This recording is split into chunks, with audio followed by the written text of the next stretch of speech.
I'm here today with Gary. Gary's our mortgage expert. He loves buy-to-let mortgages. Yeah, so we're here to discuss one of the pressing issues within the mortgage market, which is personal mortgages, buy-to-let mortgages versus limited company mortgages. And just to give a brief overview so people understand why that's a big issue, is generally when you work out the tax on your buy-to-let portfolio, you start off with your rent, you take off the maintenance, lettings fees, insurance, and your interest, and you get to your net profits and you pay tax on your net profit.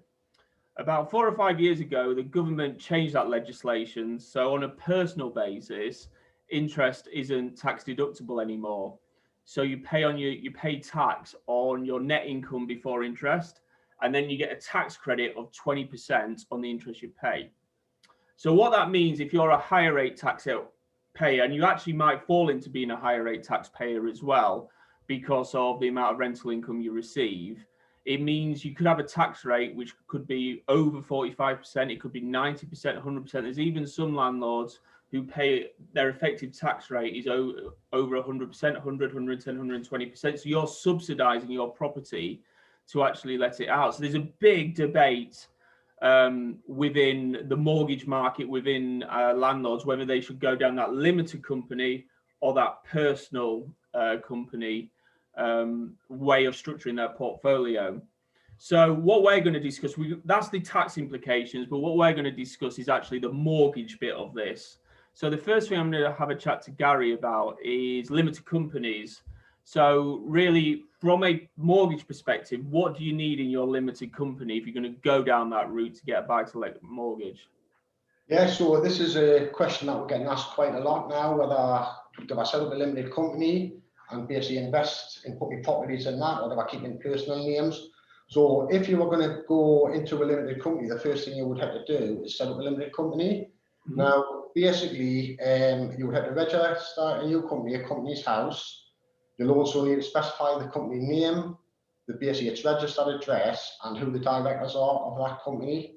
You will also need to specify a business type and get the right SIC codes for actually using it as a, what we normally call in the mortgage industry, a special purpose vehicle, SPV for short. Now, the SIC codes, generally what we need for landlords and everything, you can go on Google and basically get them off company's house, anything. But the 4 specific ones for 4, you basically need 68100, which is a code for buying and selling of own real estate. Also need 68209, which is other letting and operating of own leased retail estate. 68320, which is management of real estate. And also you could either have 68201, which again is renting and operating of a housing association or real estate. So as long as you've got at least one of them, then it should be fine. Well, that's really interesting, actually, because what happens, or what I'd happen with me if I was buying a property, is suddenly you get all excited. I'm going to buy a property. I'm going to get myself a limited company. I'm going to set it all up. And actually what you need to do is just draw some breath and actually get the right limited company with the right operating. Yeah, the right operating and the right structure in place. Yeah. Because that's one of the key things on a lender will actually say straight away. When did you set the limited company up? What SIC code have you got? And have you got a bank account? Well, that's a really good tip, actually. So if anyone's going to take something away from this, is actually, before you dive in, definitely take some advice, and we're happy to help you as well with that advice, just to make sure you've got the right company structure if you're going to go down this route. I suppose the second thing we were going to chat about, Gary, actually, as well, is people like myself. You know, I own properties, and actually when this was never an issue when I started buying properties 10, 12 years ago, that actually I purchased all mine within my personal name because it just felt like the way you did it back then. Yeah. And but so people now are looking at this and go, do you know what, my tax rate, my effective tax rate is 80, 90, 100%. So it may be better to go from a personal structure to a limited company structure. And what that had, there's a whole host of tax implications to that. And I don't really want to go into the tax bit because this is a mortgage conversation we're having today. Is the tax implications for that is you may incur capital gains tax because effectively you're selling your properties into a limited company structure. You may have stamp duty as well. But what we wanted to chat to Gary about really is how you go about that, how you go about that transfer if you do want to go down that route. Yeah, so basically you can transfer from personal name to limited company. We would advise before you do that to speak to a specialist and your accountant to make sure that it's the most tax efficient way forward for yourself, your own individual circumstances, because bear in mind everybody's circumstances are different, and what they want to basically make sure the business is structured properly for not just now but at a further date. By transferring your property portfolio from personal name to sort of limited company, it will be treated as a purchase by other lenders. So if you were sort of personal names, you would be, if you were looking for a different deal, say for instance, or a different lender, it would be classed as a remortgage. However, if you're going to be transferring it from personal name to limited company, then the lenders will class this as a purchase because the limited company is actually buying it from the person. Now, you can use the equity in that for the deposit, and that will be classed as a director's loan. Now, again, you'll need to seek tax advice for that, and they'll tell you exactly which way to do it. So you don't need to physically put in 25% deposit of your own money if you've got the 25% equity in the property in your personal name. You'll just be able to transfer that across, okay? The bad news is if we're going to go from personal name to limited company, then all the lenders who you're currently with will make you basically move from them and get access to another lender who will specialise in just limited company buy-to-let. So again, you've got to factor in the costs. It's not just capital gains tax, potential stamp duty, interest rates, redemption penalties, if you've got any redemption penalties on your existing mortgages, and also lender fees, arrangement fees and valuation fees, and again possibly solicitor fees as well. So there's a lot to take into account before you actually decide to go from personal to limited company. It's not a short-term fix, which some people I think because of Section 24, sort of what the government's done with the tax over the last few years, it's got to be thought of and really thoroughly investigated to make sure it's right for use. Yeah, I think what we're trying to reiterate with this is there's a hell of a lot of work involved in this. It's not there's a lender out there and therefore I can move. There's big tax implications. There's other costs, valuation, solicitors, like you rightly said, Gary, and it just moves. It's a purchase. It's a brand new purchase. Brand new purchase. So you've got all potential costs of a purchase as like day one when you've actually first time you bought that property. Yeah, so you've got a lot of costs to factor in. Yeah, so for me, it's something which is talked about a lot, and actually, I think I'd say in a lot of instances, it's actually not worthwhile. But that depends on the individual. But on a lot of instances, I've certainly seen when you're taking the fact that you've got to pay all these taxes, you've still got to extract dividends from that limited company, which incur a net tax rate which is higher than your 19% as well, corporation tax. So the whole thing may look like it's brilliant, but as anything which the government comes out when it comes to tax, there's always they always get you in the end. I just think you've got to plan properly in the initial early stages, and you've got to look into it, really have a thorough conversation. It's not something you can decide just in a day. You've got to basically look at the pros and cons, especially existing landlords who have actually got their portfolio in the personal names. And we've got to do comparisons, like for like comparisons and everything, and make sure that's actually worthwhile and how long it will take to potentially get the gain of the potential tax saving against the interest rates and everything and the other costs. No. How long it's going to take to recoup the potential losses? It's incredibly complex. I suppose the next thing we were going to move on to, which I always find quite interesting, actually, is one of the and it's certainly something everybody should be aware of when it comes to debt and taking on mortgages, is personal guarantees. So a lot of people, like limited companies in terms of businesses and just generally trading to own a limited company because it gives you a limited liability to the equity in that company. So what we're just going to have a quick chat to Gary about is one, actually, is there a personal guarantee on a limited liability company? And the second thing is just to clarify this whole personal guarantee as well, because I've met so many landlords who believe that if they take out a buy-to-let mortgage, whether on a limited company or in their own name, the liability is limited to that particular property. So what Gary's going to do is just clarify that as well. So over to you, Gary. Yeah, so basically, all limited company buy-to-let lenders will require a personal guarantee to repay the mortgage in full. So gone are the days where somebody can say, right, I'm going to set up a limited company, basically I have arrears or I have costs with me buy-to-let, or I'm sick of it, I'm just going to hand the keys back. It's in a limited company, it'll not affect me personal sort of credit file and that. It actually will, because all lenders now will ask for a personal guarantee. So what you've got to think of is the limited company is just a tax efficient wrapper. And the lenders will underwrite any mortgage application basically in the director or the shareholder's own personal names. So if they've got a buy-to-let portfolio in the limited company name and something goes wrong with it, or they've had enough, or the market falls and they want rid of it and they think they can hand the keys back without any sort of liability, they're wrong, because the lenders will actually come after you personally now, and they'll go after your personal assets, and it'll affect your own personal credit score and everything. So they've got to be aware of that now.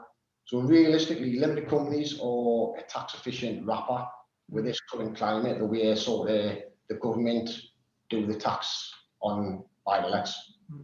So I think in summary with that is, if you buy a buy-to-let property, from what I understand from what Gary's saying, is your name is on that debt. Yeah, limited company, personal name. Yeah, if your asset, if you default on that debt, they firstly sell you buy-to-let property. Any money they receive from your buy-to-let property, they'll then look to repay your mortgage. And if there's a shortfall, that shortfall is personally guaranteed by yourself. So you'll have to find that either by selling your own home, your own money you have in the bank. So it's a very important thing to understand what that guarantee is, because it should lead a lot of your decisions, because there's a risk in buying property, but obviously there's a great reward as well. The next thing actually with it is, so Gary, I'm all excited. I've got myself my limited company, got my SIT code. I come to you and I go, right, Gary, let's crack on. What's the first thing you're going to ask me next about? So have you got a bank account for the limited company? Because the lender will require that you've got the bank account in the limited company's name that you can meet the mortgage payments from. That's a good point. So suddenly I put in my offer. I'm ready. I'm going to get my mortgage, and then suddenly I've got to go through that banking system, which at best now is incredibly difficult to open a bank account. So definitely tick. I'm going to go down the limited company route. One of the first things you do is make sure you get that bank account open. That for your mortgage. Really, bank account, set up the limited company. Yeah. Get the correct SIT code. Get the bank account. And lenders will actually let you trade from day one with the limited company. So you don't have to have 1 year's accounts to actually get a mortgage for the limited company buy-to-let, because they'll underwrite it, going back to personal guarantees and everything. Lenders will underwrite it on the basis of yourself personally. So you can set up a limited company today, have your deposit, put it into the limited company as a director's loan, and you basically apply for a mortgage from day one in a limited company. So there's no 6 months, 12 months, 2 years trading. It can be done as long as you've got the key bank account, SIT codes, in the limited company. So I think the key is not to worry about the trading history, but just get all your ducks in order. Get it right from the start. So the final bit I was going to chat to Gary, which is actually really one of the most interesting bits. So you go, suddenly I have a look at my whole tax position, and you go, I could either be in personal name or limited company name on a like-for-like interest rate. You go, oh wow, I'd be so much better off in a limited company structure. And then I come to Gary and I go, right, Gary, let's get some rates. So where are we in terms of rates, personal versus limited company? Yeah, so basically, as we said in the last video, the rates of anywhere between 1 and 1.5% difference between personal and limited company, say against a 2-year or a 5-year fixed rate deal.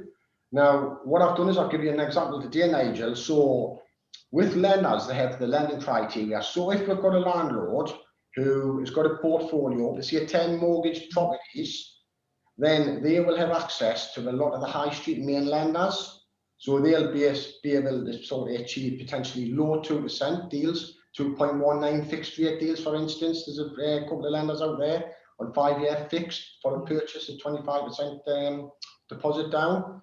Now, if, for instance, so that's 10. So once you get up to 10 plus mortgage properties, a lot of your main high street lenders don't like that. Mm-hmm. So they then all of a sudden you become into this sort of what they call a sort of larger portfolio landlord, and that's with 11 plus properties. Mm-hmm. So you could basically go to one lender, have 10 mortgage properties and get a rate of 2.19, then the next day you buy another property and it takes you to 11, which we've just done recently with another landlord. Then that same lender, because they went over the 10, their rate then goes to 3.19. So what I've done is an example of, say, £100,000 loan. If they've done it on interest only and they had up to 10 mortgage properties, they could get a rate of 2.19 fixed. There's some fees associated with that, but I want to just get down to the figure. Their monthly payment on an interest only basis would be £183. Now, once they go over the 10, this is in personal names, and they get to 11, with that same lender, but because they become what that lender classifies as a large portfolio landlord, the interest rate then goes to 3.19. Now, the monthly payment then goes to £266 per month, and that's a difference of £83. So it's a big difference for, you know, like for the monthly payment, just by getting that one extra one. Yeah, definitely. But if a landlord is going to be saying, right, I want 10 plus mortgages and I'm going to build a portfolio of 10 plus, then this is when they can basically start thinking, right, limited company from outset, because then it could be potentially tax efficient and everything. And the rates from a landlord 10 plus to a limited company on that, they're similar. So an example of a 5-year fixed at this moment in time, exactly the same scenario, purchase, £100,000 lending, you would be looking at a rate of about 3.74, which is a little bit more than your personal name one, and that monthly payment would be about £312 a month. So you're paying a little bit more, but then you've got the pros and cons of the tax, and will you save tax going forward if you're building, you know, if you're starting from day one as a limited company rather than transferring, if that makes sense. So I suppose what you're saying, Gary, is if you go down the personal route, then it's cheaper. It's about 1 to 1.5% cheaper, and then there's a jump when you go 10 plus, you become a portfolio landlord. A limited company is more expensive. From outset, Sorry? From outset, the limited company, but the jump is smaller once you go 10 plus. So, and ultimately, I know only 1.5%, not very much, but if your interest rate's 2% and you're paying 3%, you're paying 50% more in interest. You know, and if interest is a large part of that, of your outgoings in that property purchase relative to your rent, that 50% increase could have a relatively big effect, and all those tax savings you're looking to save could disappear because of the interest rate. So then all of a sudden, say you've got £500,000 worth of mortgages, which realistically for a portfolio landlord, it's very slim. We do properties down in London where the £500,000 just for the flat. 1% on 500,000, it's like £5,000 for the year. Then you all of a sudden, it's like you're paying more on you. Then you've got to see if you can basically save that on tax against the company. So I suppose what we're saying is this is super complicated, is what we say. Definitely. But the great thing is actually, Gary loves this stuff. He absolutely loves this stuff. So if you do want to, well, the first thing I would say before you approach Gary, because he doesn't mind structuring a portfolio, but the first thing he would do is actually make sure you've done all those tax implications stuff first, because there's no point in going down that restructuring route unless you understand all those tax implications, because you might never get there if you don't understand those. And actually, if you do get there and you didn't understand them and it cost you more, then you're even in a worse place than you first started. So what we've got is Gary, he loves this type of stuff, and especially on a Thursday afternoon, he absolutely loves it. Come in at 4 o'clock on a Friday, yes. Yeah. So what we'll do is, if anybody has got any queries, we've got our email address, which is landlords@nguhomelettings.com, or if you give us a bell on 0191 491 0344 option 1, and we can put you through to Gary and his team, and he'd be very happy to either discuss this personal versus limited company, or even if you're just looking to raise finance, he'd be very happy to discuss that with a potential purchase, or you're looking to remortgage because house prices are increasing and there's some great rates out there. I mean, you got anything else to say, Gary? Would you agree? Yeah, I definitely think you've got to speak to an advisor, and you've got to speak to someone who specialises in buy-to-lets. It's very complex and there's lots involved with it. The lenders are changing criteria constantly. They're doing stress tests against what you've currently got, anything in the background portfolio. So it's not just looking for the headline rate, it's making sure that it fits for your portfolio. And proper planning, it's like if you're serious about building a portfolio, you need to be working with an accountant, guys like yourself, so you can letting and managing everything in a broker to basically make sure it's the best way forward, and that you're not sort of get stuck halfway through your sort of portfolio building because you can't go this way or you can't go that way, or what you sort of, or you're geared up too much where you basically haven't got enough equity in your portfolio overall, and it stops you getting what you want to achieve. Okay, well, that's really sound advice, Gary, and I think we'll probably leave it there. And like I say, give us a bell if you need any help, and we're always here to help you if we can. Okay, thank you. Thanks, Nigel.